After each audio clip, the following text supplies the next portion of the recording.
लेकिन डॉक्टर नवीन भटनागर जी, आपने ये तस्वीरें देखी यहाँ पर, मोनिका जो हमारी सहयोगी हमारी तस्वीरें दिखा रही थी, वो लोग बहुत ही, आप सोचिए कि कितनी बड़ी पीड़ा है कि अपने सामने ही वो अपना परिवार छोड़कर जा रहे हैं, सिर्फ एक पोटली में उनको ले जाना है जो उनके दो चार बहुत जरूरी चीजें हैं, नहीं पता कहां जाएंगे।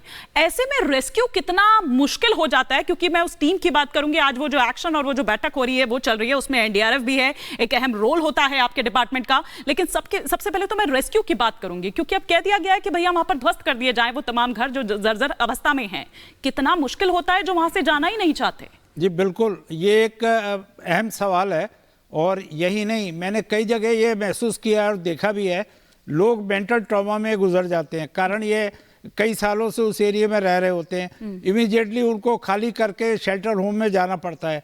तो शेल्टर होम में वो सुविधाएं तो उन्हें मिल नहीं सकती जो अपने घर में मिलती है या जहाँ पर रह रहे हैं। बड़ा मुश्किल होता है ये शिफ्टिंग करना, लेकिन फिर भी जो है लोगों की जान माल बचाने के लिए ये हमारा कर्तव्य होता है, सरकार का कर्तव्य होता है और पब्लिक का भी कर्तव्य होता है कि वहां से शिफ्ट होना जरूरी है। ये सभी मछली किसानों को बेबी फिश सप्लाई करके महीने का 2 लाख कमा रहे हैं। आपको भी करना है ये बिजनेस? तो फ्रीडम ऐप को अभी डाउनलोड करें।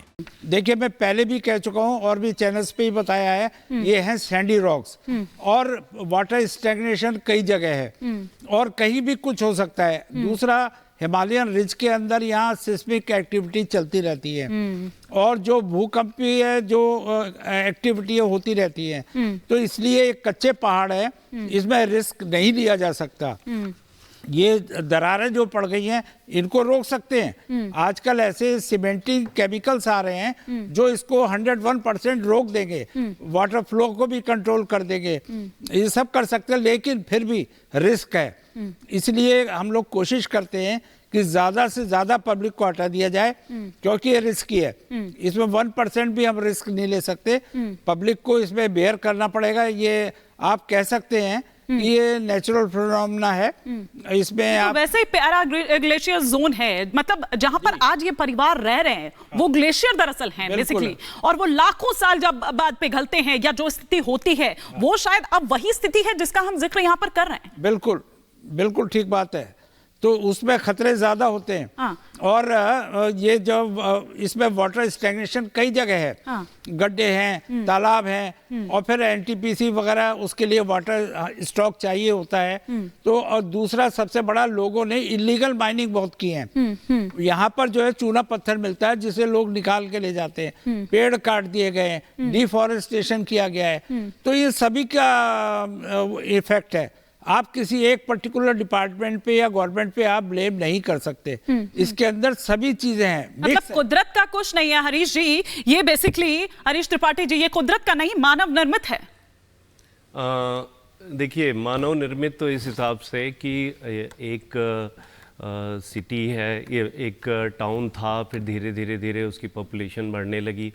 अब 1970 में इस तरह की घटना हुई थी पहले, जो मेरे संज्ञान में आया है। उसके बाद इस पे मिश्रा रिपोर्ट भी आई थी। तो अब होता क्या है कि एक जो इस तरह के फ्रेजाइल जोन्स के लिए जिस तरीके के कॉम्प्रिहेंसिव प्लान की और डिटेल में स्टडी की ज़रूरत होती है, इंक्लूडिंग ड्रेनेज, इंक्लूडिंग सारा एंटायर सेटलमेंट की, वो अपने यहाँ है मिसिंग। अब वो धीरे धीरे ऑर्गेनिक तरीके से, कोई किसी ने कहीं घर बना लिया तो किसी ने कहीं बना लिया, कोई कहीं से कुछ ड्रेनेज था तो कोई बंद हो गया, फिर वो नीचे से चल गया। तो ये सारा कुछ जो इफेक्ट है, इनफैक्ट ये क्यूमुलेटिव इफेक्ट है। और मैन मेड तो इसलिए कहा जाएगा कि इस तरह के जो फ्रेजाइल जोन है, अच्छा यहाँ मल्टी स्टोरी को भी मल्टी स्टोरीज भी आई, सारा कुछ हुआ, मतलब एज ए नॉर्मल जोन को समझते हुए उसको हर तरीके से उसको डेवलप होने दिया गया।